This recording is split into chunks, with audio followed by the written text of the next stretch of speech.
Bonjour et bienvenue dans votre revue de presse de ce mardi 26 mars 2019.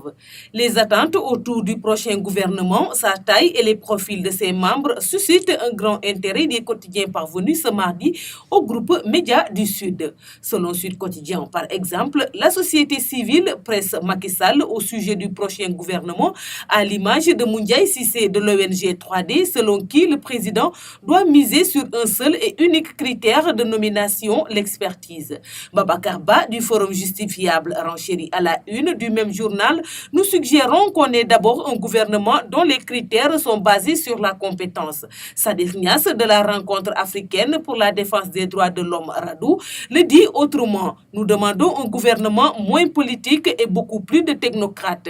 En attendant ce nouveau gouvernement qui devrait être formé après la prestation de serment du président réélu le 2 avril prochain, les ministres sont sommés de rendre tous leurs dossiers au Premier ministre si l'on croit Source A. Le journal affiche qu'en dehors du Premier ministre, le président Macky Sall n'échange qu'avec le directeur général de la police, le chef d'état-major de l'armée, le haut commandement de la gendarmerie, le directeur du trésor, le délégué général du renseignement national et le secrétaire général de la présidence.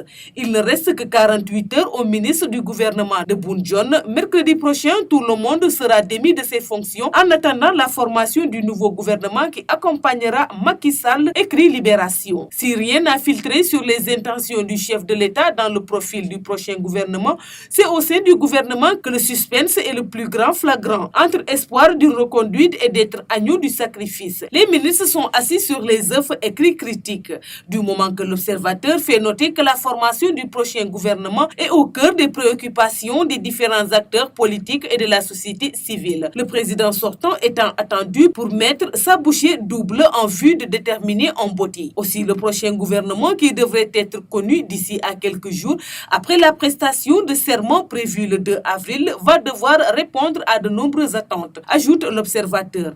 Pendant ce temps, l'opposition incarnée notamment par Idrissa Seck et Ousmane Sonko, deux des candidats malheureux à la dernière présidentielle, renoue avec la stratégie de la chaise vide. En s'orientant vers un boycott du dialogue proposé par le président réélu, rapporte le journal Le Quotidien. Ce dernier entend prêter serment pour son dernier mandat à la gare des gros porteurs à Diamniadio, indique Le Quotidien. Trump enverra une délégation, annonce Le Quotidien Le Soleil, reprenant un communiqué de l'ambassade des États-Unis à Dakar.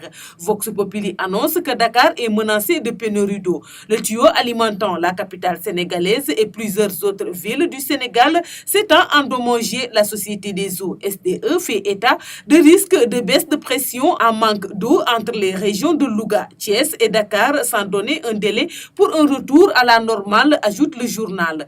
Une information reprise par Walf Quotidien. La soif guette Rufisque, Dakar, Thiès, Louga, affiche ce journal 6 ans après la longue pénurie d'eau qui avait frappé la capitale, écrit-il. Dakar va renouer avec le manque du liquide avec le tuyau du lac de Guerre qui s'est encore cassé hier.